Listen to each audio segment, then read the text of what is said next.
Bakit nga ba sobrang nalungkot si Arthur matapos ang dungeon excursion? Dahil sa chapter na ito ay dito natin matututunan kung paano muling tumayo sa sarili nating buhay na kahit mahirap at napuno tayo ng pagsubok, okay lang na umiyak basta't muli at muli kang babangon upang magpatuloy. Kaya huwag na nating patagalin pa. Let's go!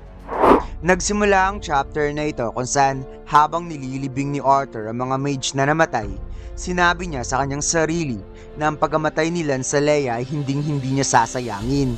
At dahil sa mga alaala nito, nalaman niya na hindi lang nag-iisang demonyong yun na may itim na sungay. At kahit hindi siya sigurado kung ilan na mga ito, sigurado siya na hindi lang isang bagay ang hinahabol nila. Kagaya nung una niyang nakilala si Sylvia sa kuweba. Dagdag pa niya na kahit gusto man ng demonyong yun sa Sylvie o ang buong Dikatin, wala pa rin pinagkaiba. Kahit isa man siyang quadra elemental, wala sang tsansang manalo laban sa mga ito. At kung totoo man ang sinabi ng demonyong yun patungkol sa nalalapit na digmaan dito, hindi siya maaaring magpakampante. Kailangan niyang protektahan ng mga taong natutunan niyang mahalin at pagpapahalagan sa mundong to. Kaya kailangan niyang lumakas. Habang hinahawakan ni Arthur ang dog tag ng isang lance, napatitig siya sa nakahandusay na katawan ni Lancelea. Kaya gamit ang water element, itinaas niya ang kanyang kamay upang magsagawa ng ice magic para maprotektahan at mapreserve ang katawan ni Lancelea. At sinabi na huwag itong mag-alala. Sisiguraduhin niya na hindi magiging kawalan ang pagkamatay nito. Magpapadala siya ng mga tao upang kunin ang katawan nito, pati na rin ng mga mage na nandito na isinakripisyo ang buhay. Napansin niya ang pagdating ni Sylvie, kaya kaagad niya itong nilapitan at nagpasalamat sa paghihintay sa kanya. At si Sylvie naman ay napansin ng kalungkutan sa mukha ni Arthur, ngunit sinabi ng ating bida na okay lang siya. Aalis na tayo dito at wala na silang magagawa pa. Kaya sobra din talagang nalungkot si Sylvie nang nakita ang naging sitwasyon ng kanyang papa sa loob ng dungeon, lalo na ang pagkamatay ng isa sa mga pinagmamalaking lance ng Dikatin na si Lancelea. Mabilis na nakalabas si Sylvie sa dungeon at lumipad kagad papuntang gate para makauwi na sa Syro City. Habang naglalakad, nakita ni Sylvie kung gaano kalungkot ang mukha ni Arthur at wala itong imik mula nung nakalabas sila sa dungeon. Kaya nang nakalapit na sila sa gate, hinarangan kagad sila ng mga bantay at tinanong kung ano ang ginagawa ng isang bata dito sa labas ng sobrang late na at kailangan niya ng identification. Kalmadong sinabi ng ating bida na siya si Arthur Lewin from Cyrus Academy. Kakagaling lang niya sa class trip doon sa Widow Creep. Kaya nagulat na parang nagtataka ang bantay na napasabing, "Widow Creep baka mo?" sa dungeon kung saan may insidenteng nangyari. At napatango lang ang ating bida. Kaya kaagad inutusan ng bantay ang kanyang kasamahan na ipaalam kaagad sa Cyrus Academy at Adventures Guild ang nangyari. At sinabi, "Saan ka ba galing bata?" Nagsama-sama ang lahat ng Adventures Guild para hanapin at iligtas ka.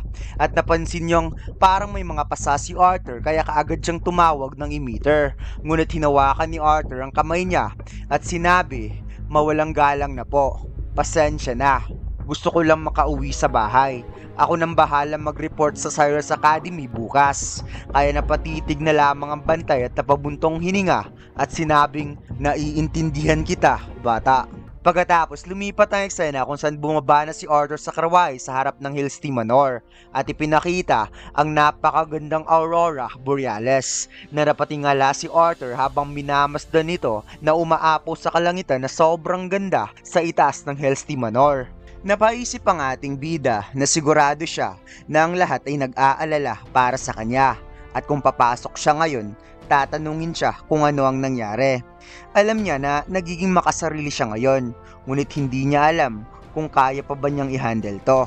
Habang minamasdan ni Arthur ang kanyang mga kamay, kinuha niya ang name tag from Dimension Ring at sinabi na lagi pa ring bumubulong sa isipan niya ang mga huling binitawang salita ni Lancelea. Hindi pa rin nawawala sa kanyang isipan na ito ay sobrang natatakot na mamatay.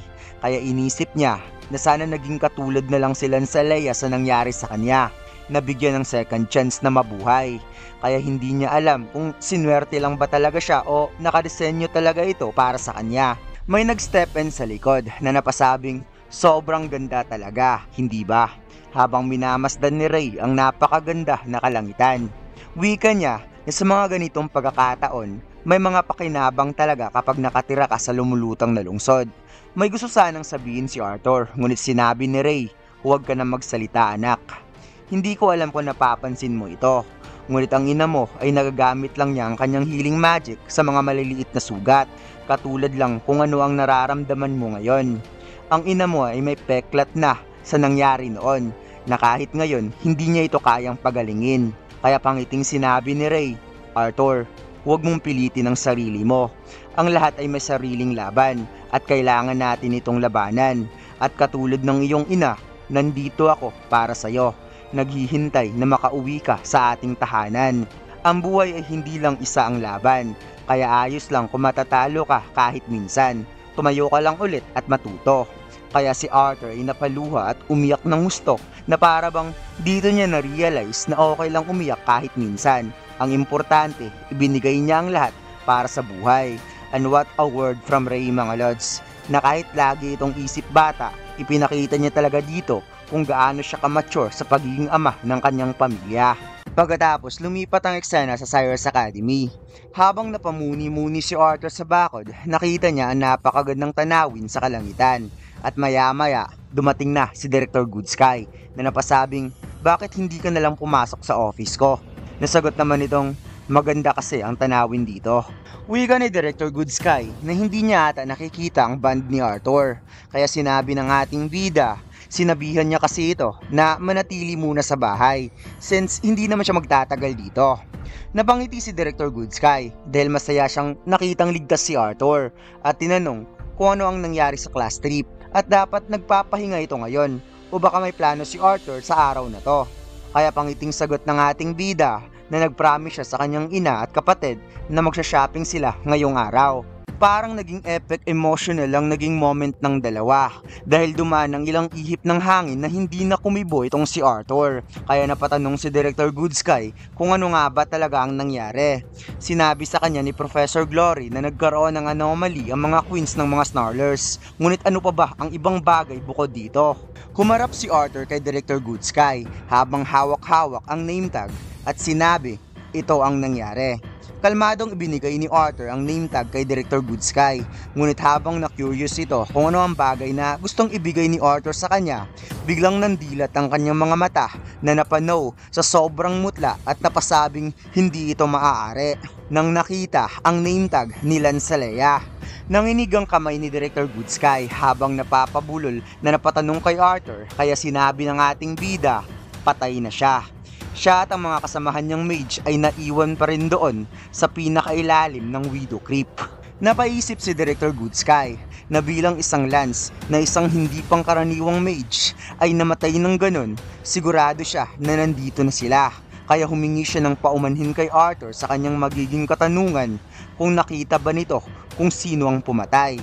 Umihip ang malakas na hangin at sinabi ng ating bida, hindi ko nakita. Napakamaong hinawakan ni Director Goodsky ang name tag ni Lancelea na napawika na kahit hindi nakita ni Arthur kung paano ito nangyari, ipapaalam kaagad niya ito sa council ngayon din.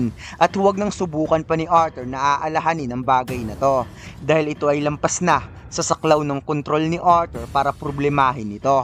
Ang council at ibang lance na ang mag-handle nito kung sino man ang may pakana nito. Kaya habang papaalis si Director Goodsky, sinabi na lamang ng ating bida na aasahan na lamang niya na sana ganun talaga ang mangyayari. At sa mga nag-aabang ng solo leveling Ragnarok mga lods, nagkaroon ng 2 weeks hiatus ang manhwa. Kaya ang chapter 63 ay sa November 26 na lalabas. Kaya focus muna tayo sa Tebate. Susubukan nating makapag-upload araw-araw. At dito lang nagtatapos mga lods. Huwag mo sana kalimutan mag-like, comment at mag-subscribe sa ating YouTube channel. At mag-follow sa ating Facebook page. Salamat!